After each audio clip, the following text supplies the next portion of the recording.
Good morning, students. Today, I am going to teach you treatment of realization expenses in case of dissolution of partnership firm. कि जब एक partnership firm dissolve होती है तो उस time पर जो रियलाइजेशन एक्सपेंसेस हैं उनका ट्रीटमेंट हम कैसे करते हैं। तो सबसे पहले इसमें देखो हमारे पास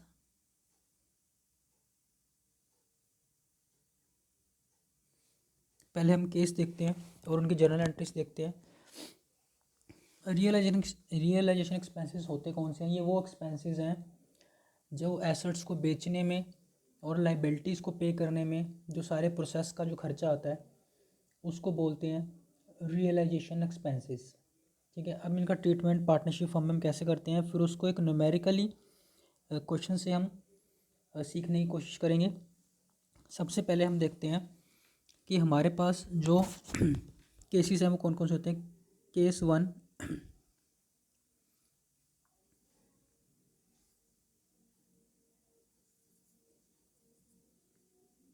when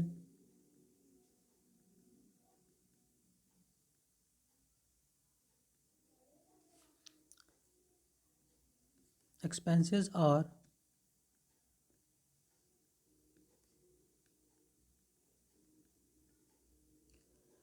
borne by the firm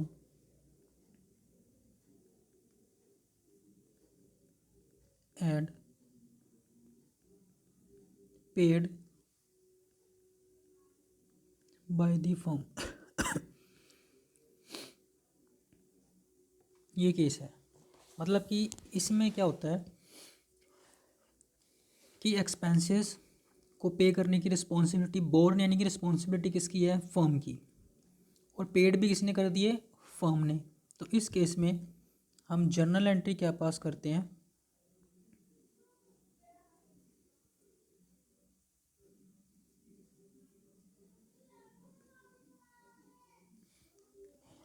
इसमें देखो जिसने बोर्न करना है उसको हम डेबिट करेंगे। बोर्न किसने किए हैं, पार्टनरशिप फर्म ने। तो पार्टनरशिप फर्म के लिए हम रियलाइजेशन अकाउंट डेबिट करेंगे। तो इसमें realisation account debit to cash और बैंक। पहला हमने केस किया when expenses are borne by the firm and expenses are paid by the firm. मतलब कि रिस्पॉन्सिबिलिटी किसकी थी, एक्सपेंस रियलाइजेशन एक्सपेंसेस को बेयर करने की, फर्म की, और एक्सपेंसेस भी किसने पे किए हैं, फर्म ने। तो एंट्री बनती है realisation account debit to cash oblique bank. ठीक है, देन इसके बाद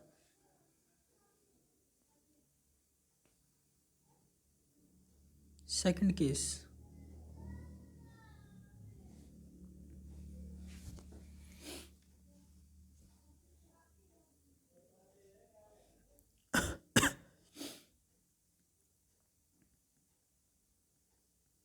expenses are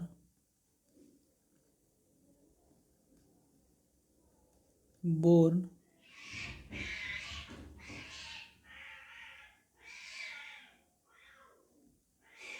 by the firm, expenses are borne by the firm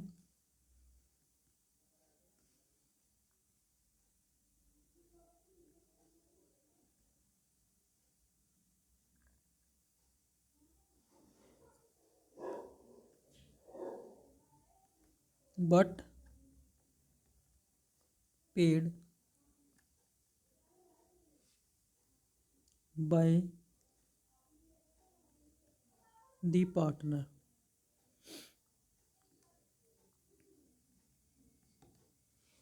expenses are borne by the firm but paid by the partner. मतलब realising expenses को pay करने की responsibility किसकी थी, फर्म की, लेकिन एक्चुअल में एक्सपेंसेस किसने पे कर दिए, एक्चुअल में जो एक्सपेंसेस पे कर दिए वो पार्टनर ने पे कर दिए। अब इस केस में हम एंट्री क्या करेंगे,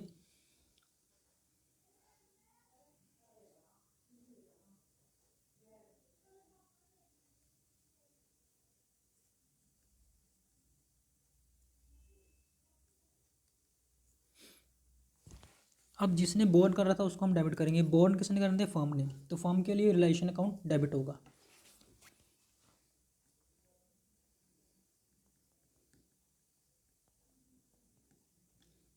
रियलाइजेशन अकाउंट डेबिट, और यहाँ पर करेंगे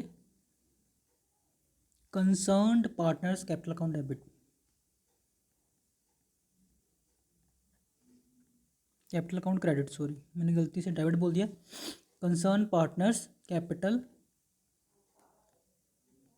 अकाउंट क्रेडिट। ठीक है जी। तो ये आई होप कि आपको ये दो केस अच्छे से समझ में आ गए होंगे। अब आगे हमने जो केस करना है, एक इसको आप नोट डाउन करते रहो अपनी नोटबुक में। And make your mobile phone screen full. अपनी मोबाइल की स्क्रीन फुल कर लेना जब आप इस वीडियो को देखोगे, तो आपको अच्छे से समझ में आएगा और विजिबिलिटी आपकी अच्छी बनी रहेगी।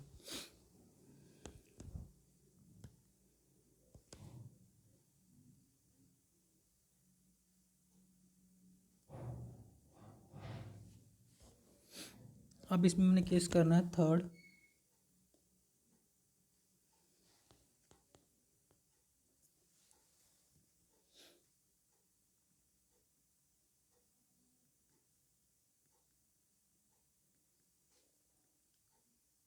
Expenses are borne by the partner. Expenses are borne by the partner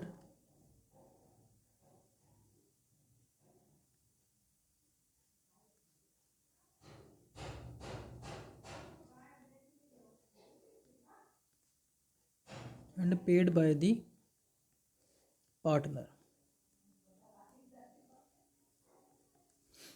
तो रिस्पॉन्सिबिलिटी किसकी की? पार्टनर की। तो पार्टनर्स कैपिटल अकाउंट हम डेबिट कर देंगे। मतलब कि ये केस है क्या? केस पहले समझो कि एक्सपेंसेस देने की रिस्पॉन्सिबिलिटी किसकी थी? पार्टनर की।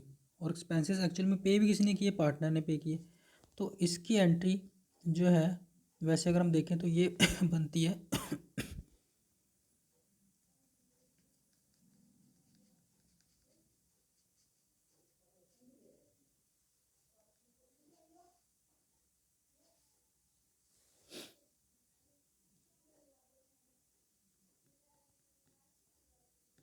Concern partners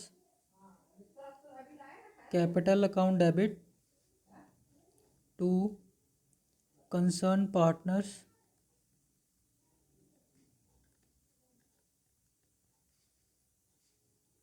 capital account. तो इससे अच्छा हम एंट्री ये पास ही ना करें, क्योंकि डेबिट से क्रेडिट कैंसिल हो जाएगा इस करके। अब उसके बाद हमारे पास जो केस है,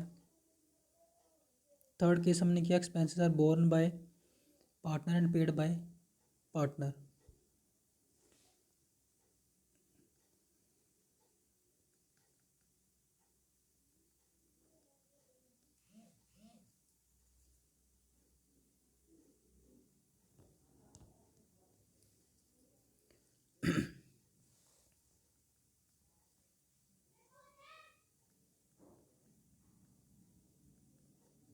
expenses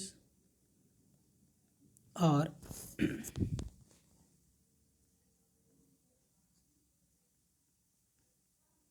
borne by the partner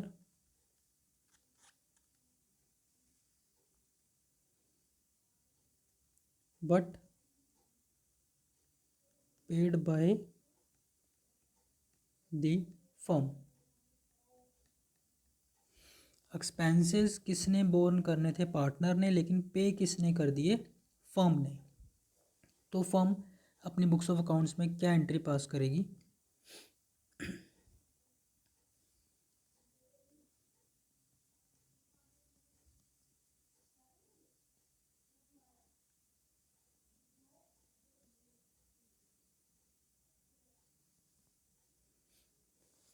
तो यहाँ पर बोर्न किसने करने थे? पार्टनर ने, लेकिन पे किसने कर दिए? फर्म ने। तो यहाँ पर concern partners capital account debit हो जाएगा।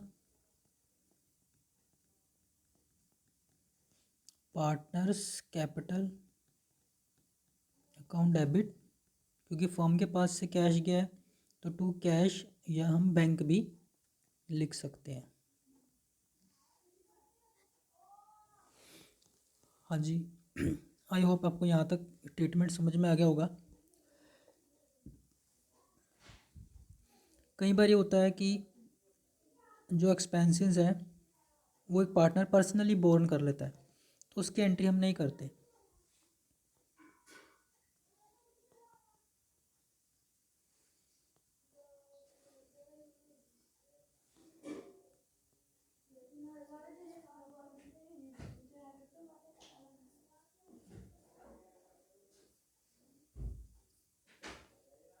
फिफ्थ केस है हमारे पास, व्हेन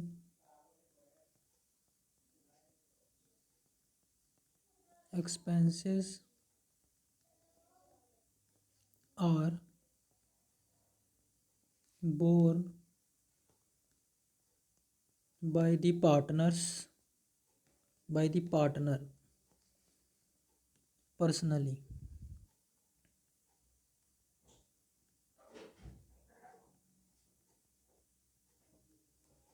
इस केस में आप कोई एंट्री नहीं पास करोगे, ठीक है। No entry will be passed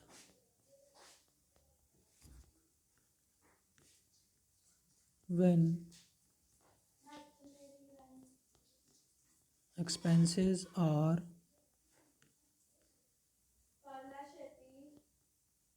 personally borne by the partner।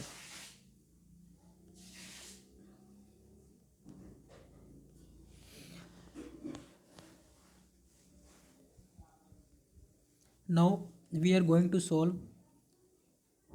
a numerical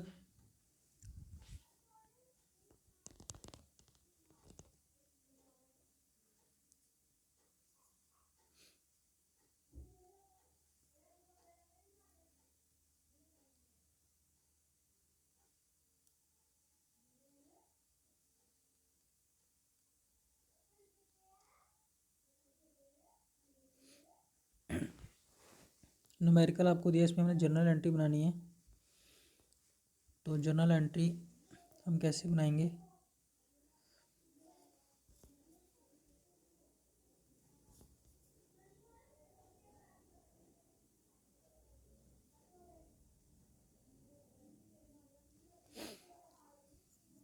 आपको मैं बार बार ये बोल रहा हूँ, जब भी आप इस वीडियो को देखोगे तो अपने मोबाइल की जो स्क्रीन है फुल कर लेना, तब आपको अच्छे से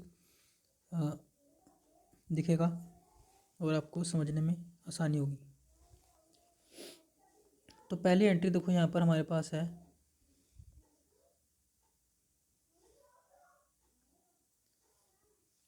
realisation expenses amounted to 2500।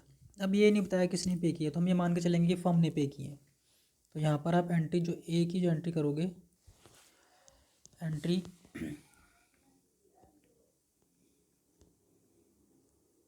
Realisation account debit to cash या बैंक, कितने से करोगे? 2500 से। 2500 हमारा इधर और 2500 हमारा क्रेडिट में। हाँ जी, क्लियर है यहाँ तक सबको? देन उसके बाद B entry, relation expenses amounting to ₹3000 were paid by Ashok, one of the partner. अब कुछ नहीं बताया तो हमें मान के चलेंगे कि बोर्न कर रहे थे फर्म ने, लेकिन पे किसने कर दिया? पार्टनर ने। तब आप अपना एंट्री क्या पास करोगे? रियलाइजेशन अकाउंट डेबिट टू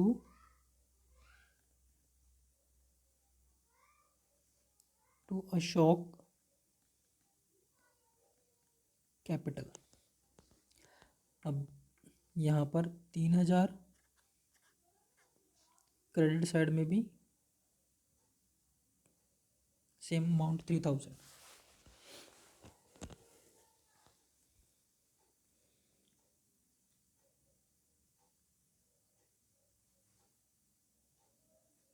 इसके बाद हमने एंट्री करनी है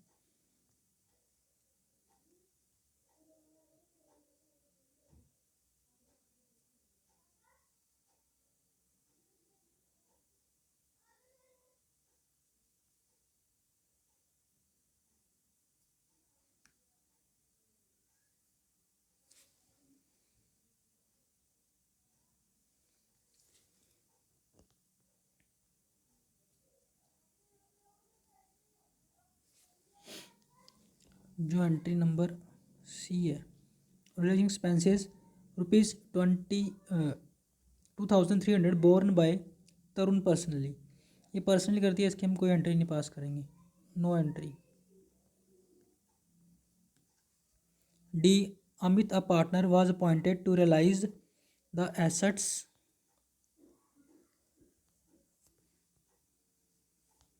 Amit, a partner, was appointed to realize the assets at a cost of 4,000. The actual amount of realization amounted to 3,000। Actual में एक्सपेंस हुआ 3,000 का। हमने ये देखना है कि हमने अमित को कितने पे किए। तो यहाँ पर जितने एक्सपेंसेस हमने अमित को पे करने हैं, हमने उसकी एंट्री करनी है। एक्चुअल में कितना एक्सपेंस हुआ है वो नहीं रिकॉर्ड करना है, क्योंकि वो तो अमित की ने बोर्न करने थे, मतलब अमित की वो हेडेक थी, इस करके वो एक्सपेंसेस अमित ने पे करने थे। हमने तो उसको जितना पे किया हमने वो एंट्री पास करनी है। तो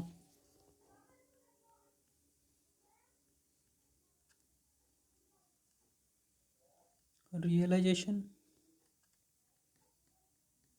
अकाउंट डेबिट टू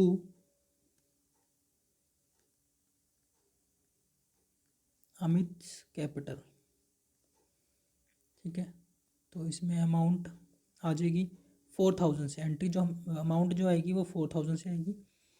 स्पेस का मैं दोबारा एंट्री कर देता हूँ। ये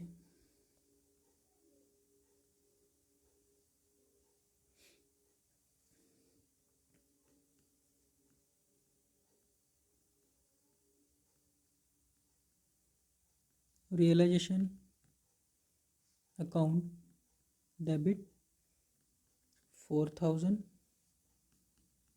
टू अमित कैपिटल 4,000,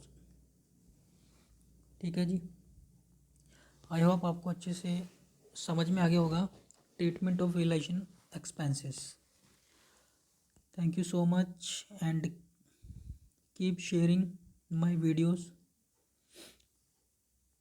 अगली बार हम एक नेक्स्ट वीडियो में मिलेंगे नेक्स्ट ट्रीटमेंट के साथ। Thank you so much.